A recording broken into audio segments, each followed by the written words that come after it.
Dude, I'm not gonna lie to you. I live like 5 minutes from the beef jerky outlet, and that place is fucking. Wait, there's an outlet? Yeah. There's the Meanwhile, Norfolk. I live 10 minutes from a donut and bread outlet. So yeah. Yeah, there's the Norfolk. It's like the Norfolk out, like whatever I the was gonna say, outlet please mall don't is tell me here. it's called the Norfolk Jerky Outlet. No. It's legit the beef jerky outlet. Holy shit. So I thought it was like I didn't know that it was like a chain thing, like all around. Michelle and I went to Ohio like right before I moved down here. So like a couple years ago, it's almost 3 years ago at this point. I'm Because from like Ohio. I've never heard of that. I stopped working at the store in Richmond mid-April 3 years ago and came down here.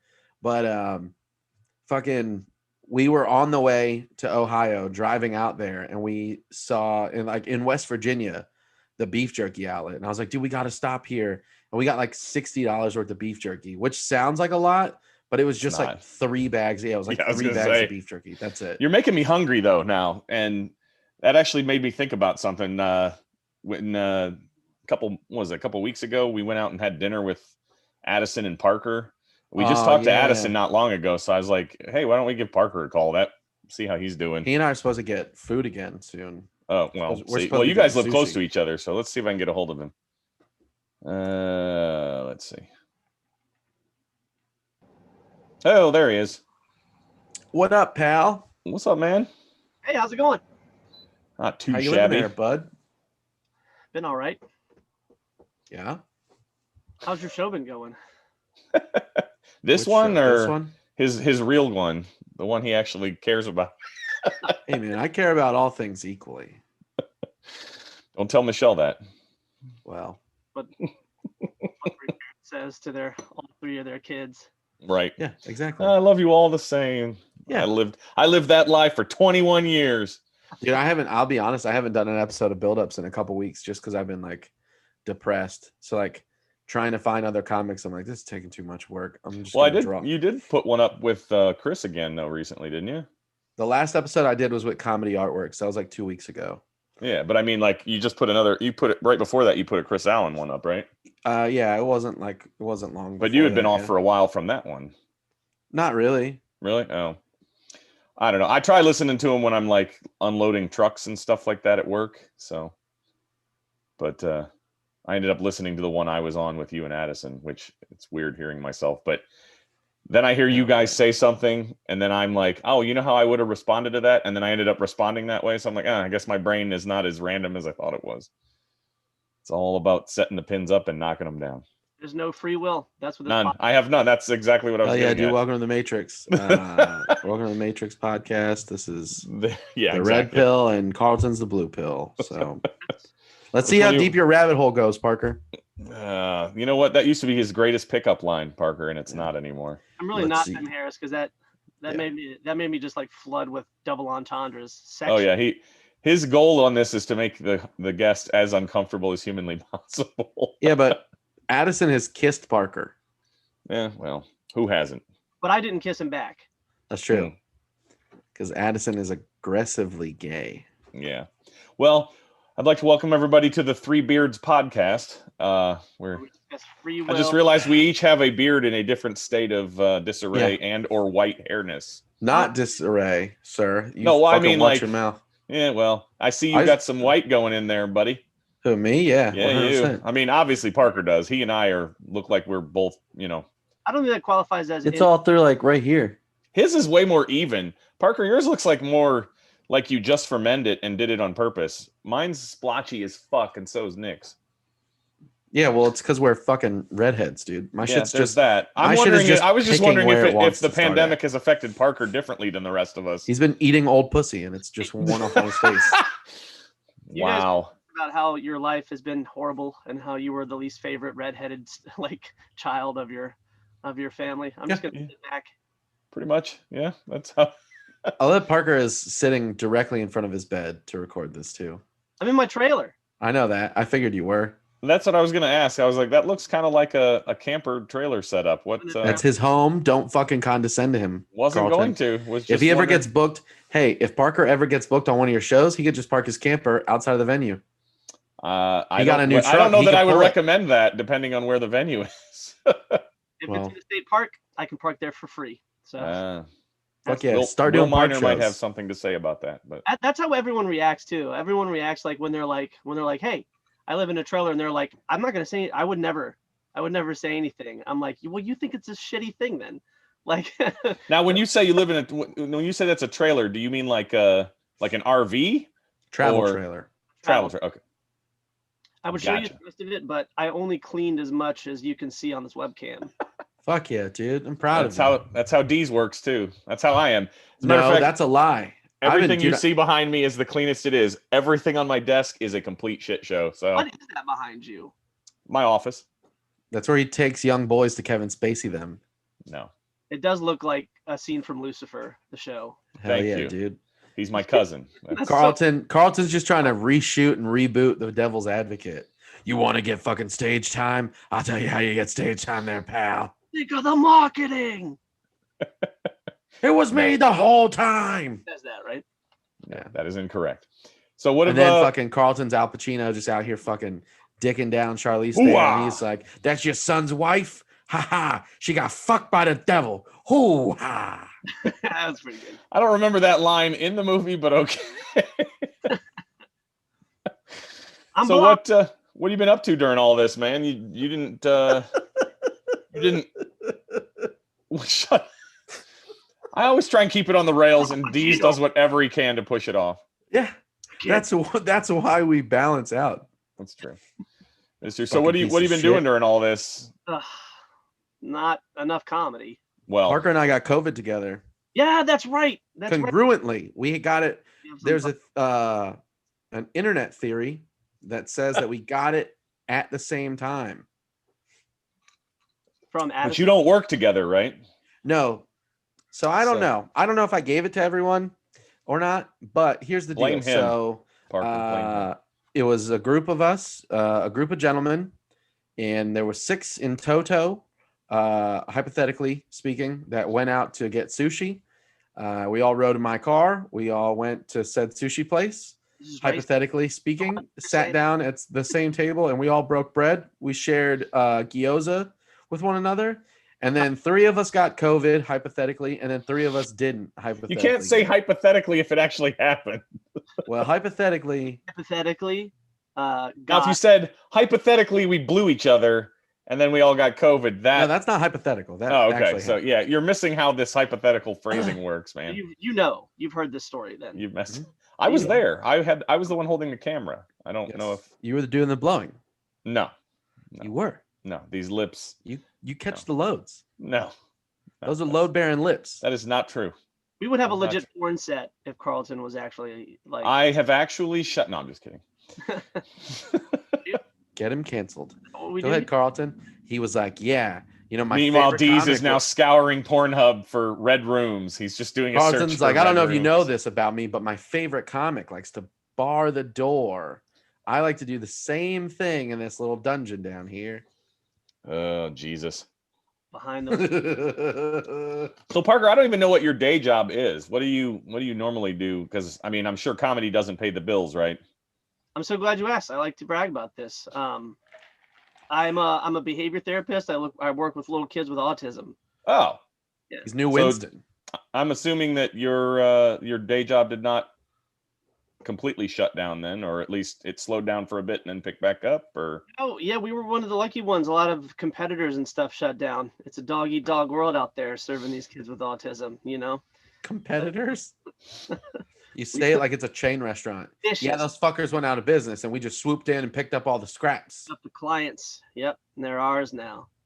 Did you have to modify what you're doing, like doing stuff on Zoom and stuff at that point, or? No, we really didn't. And we just go in, we wear masks, and we don't have like that many people to a room at one time. So it's we don't do. I was waiting for Deez to make a joke of like, and everybody kept coming too because it wasn't like the vaccine would give them autism. No, Carlton, I'm not about to make a joke about the fact that my good friend Parker here helps the children with autism. I know, that's why I love to say that, because in a room full of comics, because I'm like, I dare you. Well, I'm just glad that that's how you met Nick and you helped him grow up to be a normal, I would tie say my upstanding shoes. citizen, but we all know that's bullshit because he gave everybody COVID. So I could tie my shoes. Because my child. Mm-hmm. Well, that's cool. So you didn't actually get screwed on anything but comedy.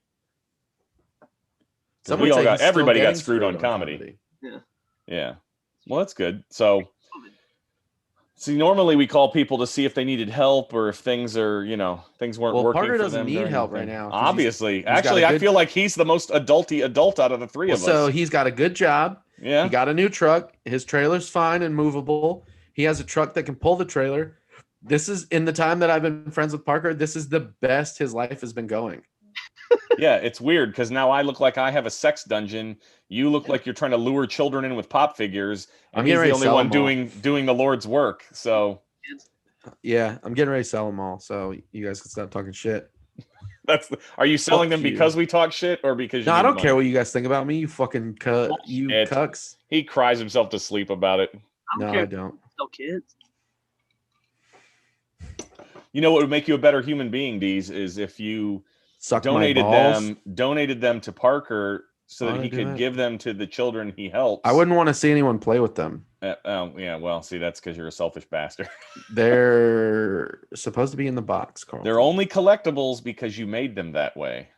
I didn't do it. The fucking company that makes them made them that way, you dickhead. No, they made them for people to display. Local comic refuses to give toys to children with autism. Yeah, I'm like reverse Santa. Yep, there you go. I show up on Christmas and I just open presents in front of them. You have to put asshole comic right before it. Asshole comic refuses to share toys to brighten the lives of autistic children. Chubby, COVID beaten comic. COVID beaten or I beat COVID. Yeah, but when you say COVID beaten, it sounds like it whooped your ass. They're like, he's dead. Oh my God. This comic got beat by COVID. Yeah. And a couple other people's Mike boyfriends. Tyson to me. Yeah.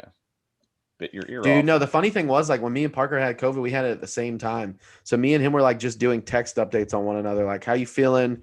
What are you doing? What's going on? Can you taste this? How's this feel? Whatever. You sick and dying? Normal. He was like, text you.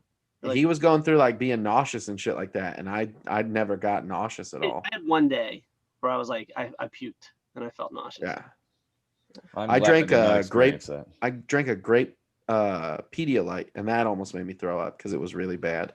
Well, that'll happen when you're not sick.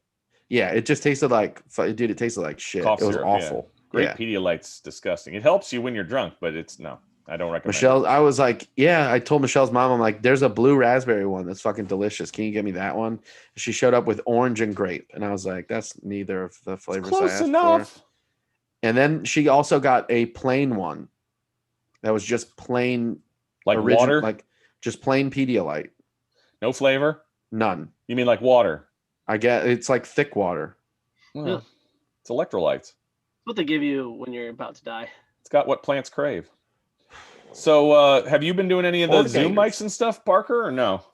I have. I haven't done a whole lot recently. I need to, just to keep it going. But same, bro. Same. Life is slowly shitty crawling toward normalcy. It's pretty wild, I guess. But are you've got see, the thing I'm still realizing is you guys actually have some open mics happening where you are. We don't seem to have any real decent ones around here. So have you been going to those, like the outdoor ones or whatever, when they're doing them around? We don't have anything outdoors. We just got a couple like normal mics. Yeah. You been hitting those up and stuff? Oh yeah. Yeah. Well, guess what's coming in the end of April? My dad's coming back. Nobody guessed. Wow, that you guys are the worst at setups. Like, I feel like Carlton's like, I got a job now, guys. Guess what it is? Plug in the job. So in April, guess what? End of it. Well, May 2nd. But yeah, no, we're gonna have the open mic at Sandman every Sunday. So yeah. So you'll be. I'll put you down for that, sir. Even though it's random. I'm there. I'm trying to do whatever I can. Yeah, no, that's gonna be a lot of fun. Yeah, all the shit there is cool too, because you bring a USB drive, we can record your set high def and all that shit too. Although I'm wondering how many people are going to want to do that after having not done comedy well for a year. or Dude, at least regularly still for a brilliant. year. All my horrible COVID jokes. As Deez would say, that's kind of hack. Wait, no, that's who says that? Is that Winston that says that? What people say about Nick. Oh, Yeah, Oh, 100%. totally. I agree with that. Look at him. Look how he twists his evil mustache like he's the. Or is he Because just my mustache is just this part of my trying to mustache. pick pubes out of it? I'm not sure. I can never tell with him. Now he looks like he has rubber face. What the fuck are you doing, man? I didn't have a choice. No Nope. free will. No. Can you believe that? I've been in the you know what I mean? I just been Conspired to make you do that just now. Like yes. that's what it was like. We're gonna put this on the internet. You guys called me a hack, and I was like, "Watch this, guys." Quick, let me distract them with face. That's what I'm gonna do on stage. I'm gonna do the first open mic at Sammy, and I'll be like, "You guys like impressions? This is my impression of a guy getting made fun of by a guy who has no right to make fun of him." Hi, my I'm name's pretty sure he means me, Carlton. Parker. That's, My name's you know. Carlton, and Oh, I don't know if you guys know this or not. To Nick. I'm This is not the kind of call I wanted to make to Parker. I wanted to feel like a professional. Now, especially now that I know he has like a real man job, and we basically, you know, he sells phones and I fix computers. I love that feel you like say a real man job, like he's out there like teaching the kids to cut down lumber. No, he's helping people. Like we help people be vain. He helps people I just grow up and be adults. Like I'm not even gonna sugarcoat it. I just take people's money 100%. That's literally all I do. Yeah, I take the government's money. Does that count? Like that's I'm a swindler and a shark. People Yeah, come in and I sell them the most expensive plan possible so that I make the most money on it. And then I go, ha ha. You heard it here first, folks. Fuck yeah, dude. Not Don't buy a phone from Nick Deez.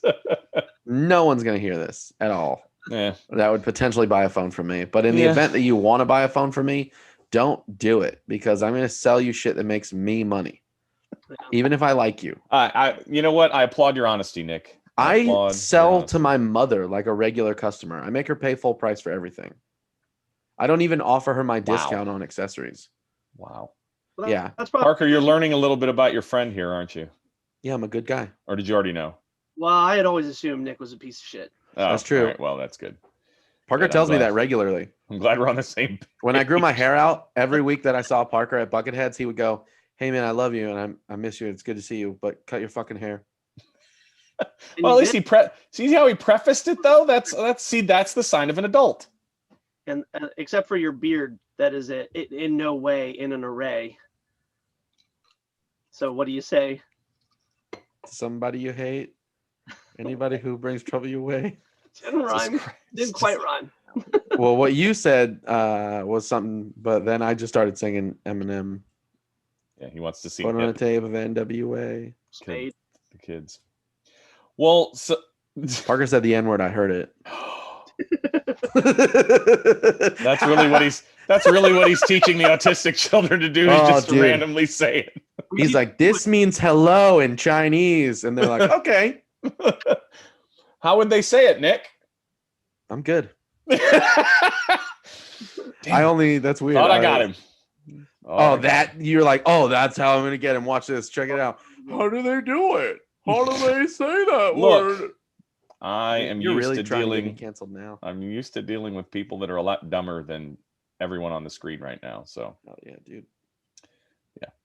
What do you mean I'm not supposed to say it? It's just a word. You guys worry about like stuff you say on stage affecting like your day job? Like no. But people, the weird thing is like I'm supposed to be asking Parker questions, and he asked an actual poignant question. I'm really impressed. Well, so there might be an opening for a co-host on this show, Parker. If taking over, he's not a ginger. He doesn't fit the prerequisite. I don't know. I got enough white right here. Fuck you. You might just call it. Don't talk about how white you are, Parker. That's not what this podcast is about. You keep drinking your Pepsi Cola, dude. I'm so white. You know, Pepsi Cola. I'm white trash. Like, just look around. But you're like sophisticatedly white trash. You're like, my trailer moves. It's actually a green screen right here. You're what we call blanco debris. That's what. Yeah. See, it sounds much better than white trash. Queso Blanco. Queso Blanco. Mention No. To answer your question, since it was a good question, and I like this to be more than us just making shit jokes to each other. Speak for yourself, dude. The jokes that me and Parker are making are killer jokes. Okay. Maybe Parker's, not yours. You're a piece of human garbage. Okay. That's why you're wearing a fucking polo shirt, dude. It's 2021. Get it together. Yeah, this is an adult shirt. I was at work all day today, not trying to scam people. You look like you put on cologne to cover up the fact that your breath smells like alcohol. Tell you what, my breath definitely smells like alcohol now. See, I called it, dude.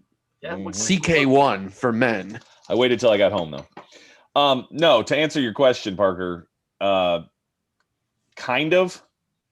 There's things like I have like bits that I'm like really happy like I could run with, but now that people that I work with know what's going on in my life and like the comedy club and stuff like that, I kind of don't go that direction because I don't want to say it. Honestly, it's not because of what it could come back to me on. It's more how it would affect my wife. Yeah. Because we both work in the same thing. She was a teacher. It's probably a little easier now than it was when she was a teacher. Because when she was a teacher, is she still a teacher or no? She teaches teachers how to use technology. So she's still technically a teacher, but not teaching children.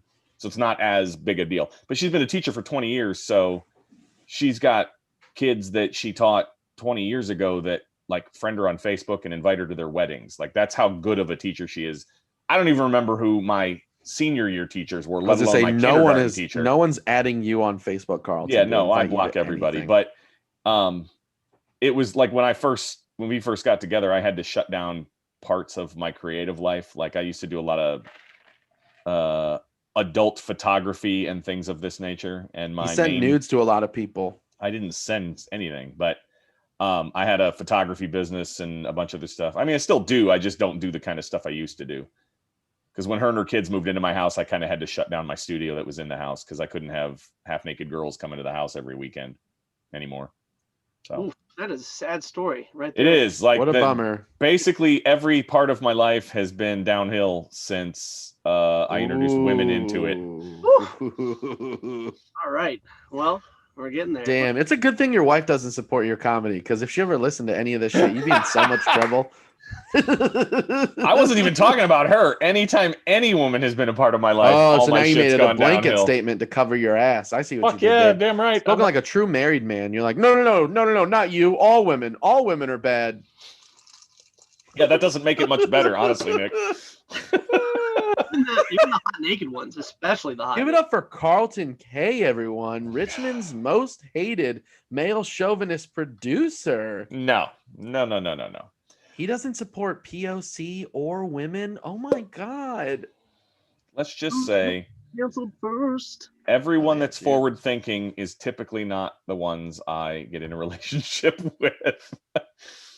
No, I don't know. It became weird. What did it change anything? I mean, do you worry about it with like being a therapist and whatnot? Yeah. See, it's weird because like Nick has no constraints. What'd you say to me? I said Nick has no constraints. Nobody gives a shit about Nick, so he can say whatever he wants on stage. To an extent, I guess. Partially, maybe. But like, I've had things that have happened to me at work that I'm like, fuck, that's like really funny. Like, and I've thought about using it on stage. Yeah, but I don't know. Half my first set was just shit that happened to me at work, but I had to be kind of vague about it. Everyone that I work with knows that I do comedy, and like my coworkers, when I'll just be sitting there shooting the shit with customers and stuff, like joking around, the customers will be laughing. And I have coworkers that are like, no, he's like an actual comic. Like he's a comedian. And they're like, oh, really? You are? And I'm like, I guess so. I didn't say that, but they did. So yeah. But like. Oh, okay. Yeah. You know what? That brings up a good point. Let me pause you right there because I have a question for the two of you. Parker, how long have you been doing comedy? I mean, like 2.5-ish years. So probably. Close to the same as Nick. Nick, you've been what, like three and some change? Yeah. Okay. So when do you feel like you could or would or do refer to yourself as a comic when people say it? Like I would say I do comedy or I try to do comedy, but like I don't like it was when I was doing photography. I was doing photography was a paying hobby, and I have a business that I run, and I've been hired for. I was hired by the city of Richmond to film a crossing, like a public service announcement thing, because I'm a filmmaker, photographer. Like I do everything in digital media. But even with that, I would never call myself a director or a photographer because it's not what I'm doing full-time professionally. Right. Yeah. Okay. Steam too. That's yeah, that's what I do. I have a really tough time calling myself like a comedian or a musician, or, if I'm not like getting like paid for it. I'm a therapist, because I feel like, yeah, I'm a therapist. I get paid to be a therapist, like I do that every day and stuff. Yeah, because I'm a technician. Especially right now. My day job. Yeah, I'm a comedian. Yeah, right. Yeah. So, well, what about you, Nick? Do you feel that way too? Do you call yourself a comedian, or are you still reluctant, even though like you're now about to have like I shouldn't say now about to have. You've done it before, but we're about to start in this new realm of, working with touring comedians and doing things with. It's tough because it's like, in the 3 years that I've been doing stand up, like I've been super lucky. Like I've had a lot of opportunities that I feel like a lot of people in my shoes haven't had. And I feel like I got a lot of that stuff early. About to embark on. But I feel like I got a lot of it early because of how hard I worked.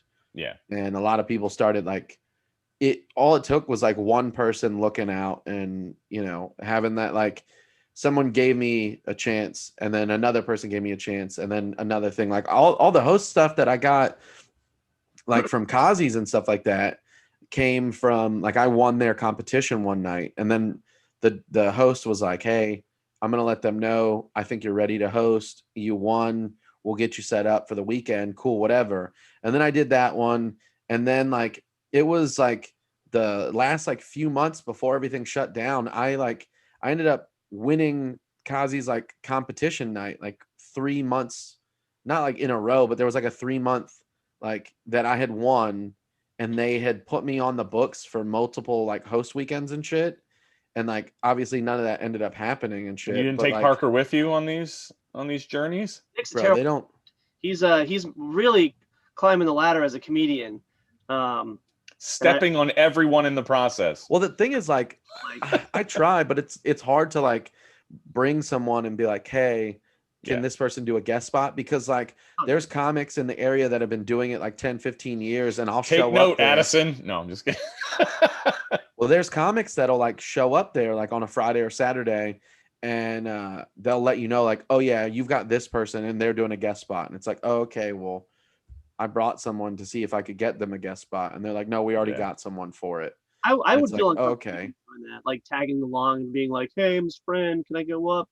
And that's why. But like that's the thing, like because you have a conscience, Parker. That's why. I just like I'm like both of you guys seem kind of like you want to start stuff, like you see where stuff is moving, you're good at making connections. I'm kind of the person. I have no conscience at all.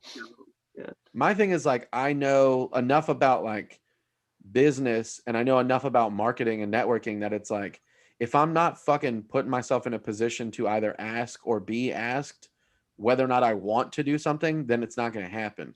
It's like when I ended up getting to do like that. The only time I've ever gotten to host at the Funny Bone down here, I was at, it was when I was at Burt Kreischer. The GM was like, came out on the balcony and was like, "You guys, you and you, come here this Sunday. We have a show. You guys can do the show." And I was like, "Okay, cool. All right." Oh, that was at not for Kreischer, but at. Yeah, no. I wish, but it was at Kreischer. The GM was just like, "Hey, we got a show on Sunday. You guys come out. I'll put you on." And I was like, "All right." It was like a local showcase or whatever, and I showed up, and I was the only person that was there that night. That that's right. Yeah, I remember you telling me that story. That like you're the only one that showed. Yeah, I was the only one that showed up. But when I showed up, it was just. So it was Tim Lulis, Travis Carl, and Dan Ellison were the only other comics that were on the show. And I showed up to do a 5-minute guest spot, and I ended up getting to host. So like in my first year of doing stand-up, I was like, I want to win Clash at the Funny Bone. I wanted to do that. And that was like my goal for the year. And then that didn't happen, but I ended up getting paid to host a show at the Funny Bone. So I was like, all right, well, I mean, I'll take that. That's a win. Like, I'll take that. And I still have the actual like physical copy of the check because I just did a mobile deposit. So I could keep it. The way I've been always viewed it, and I don't know how you feel, Parker. I kind of know how Nick feels because I've asked him this before. But if you were to say, what are your, like, if you were listing your job titles, what would you list first, second, and third? Comic would always be at the bottom for me because I haven't been able to devote the time to it that I'd like to. But being involved in comedy is different than being a comic, because I've been involved in comedy pretty much from the drop since I started wanting to be. And that's how Blusky and getting Sandman and doing all that stuff, because I'm a much better producer than I am a comic. Producing comes more natural to you than it does like. I mean, I've been doing production stuff between musicians and other kinds of artists and stuff like that. I've been a promoter and a producer for 2.5 decades. So, and God, that makes me sound like an old fuck. Yeah, it does actually. I was going to say something. I'm glad you pointed it out. But but I've always loved comedy and I wanted to get involved and I wanted to do it, but I feel like I've crossed the curve for me, and I do want to get better. And now with Sandman and all that stuff, I feel like I have the opportunity to do better, because I'm still going to have to hit open mics and other shit when life sort of resembles normal again. But I've got a foot in the door that I get to help all the comics like Nick and you and other guys that are like, you know what? I actually want to do this. I don't know that, Parker, I think you're more like me. Like, you're like, I got a great normal day job. It's something fun I want to do. If I do great at it, great. If I don't, it's not going to murder my soul. Not that I have a soul, but not doing comedy. Not doing comedy would murder my soul. Like, I have like a pretty constant dilemma going between like being and like a dedicated good therapist, which I take a lot of pride in, but it's a draining job and takes away from comedy. So I kind of live with a lot of ambivalence about that. But comedy would actually probably be the last thing on my list too. But I'm want it to be super introverted in comedy. Yeah, that's right. Yeah. And comedy is an outlet for me to like flex those muscles of like, entertaining people and stuff that I like to do. So it's like, it's in my blood now. It's like really something. That's the weird thing about comedy. Like, music lessons. Well, that's the thing too. People get that. They like as soon as they get that bug, man, they just run with it. It just, I need it. It just brings out a side of me that I can't like do without anymore. Yeah, that's my thing. Is I'm at the point now where like, regardless of whether or not I consider myself a comic or a comedian or whatever, or a performer or anything like that, I've been doing this long enough that I couldn't imagine not doing it. And I don't want, you know what I mean? Like, no matter where I am, like where I'm living or what I'm doing, there has to be a way for me to be able to perform stand up at this point. Yeah. Well, I mean, like I said, Parker seems like, I mean, I honestly, if having talked to you before, like briefly, I don't know that I would have said that, but knowing people like Winston, where it was like, he decided, you know what, I enjoy doing this. I want to do this, but comedy is so much more important to me than I thought it would be. And then, just hustling for it. If that's something you want to do, man, go for it. It's a tough thing. I don't know that I have those kind of balls. That leads into his next point. So if you want to sign up for the open mic at Sandman Comedy Club, please reach out. What? My connection's kind of bad, I think. Yeah, you're starting to jump, but that's all right. I was getting ready to tell you, I'm glad that things are going good, because most people we talk to, they're like, yeah, I've had no job for a year and I haven't been able to do comedy and life sucks. That's not true. It's usually just me, but I'm glad we got a chance to talk to you. It is just you, actually, for the record. Fuck you, Nick. That's how we also sign off every time is fuck you, Nick. My life is going great, Carlton. Great, how does that make you feel, Carlton? My life is going great, swimmingly well. That brings us to our closing. Yeah, well, it was good talking to you, man. I'm glad. Yeah, before Parker used up all the Wi-Fi in the trailer. I was gonna say he's reached the end of his plan that Nick sold him. Dick. Yeah, the AOL 6.0. That's right. I'll see you later, man. Sleeping on.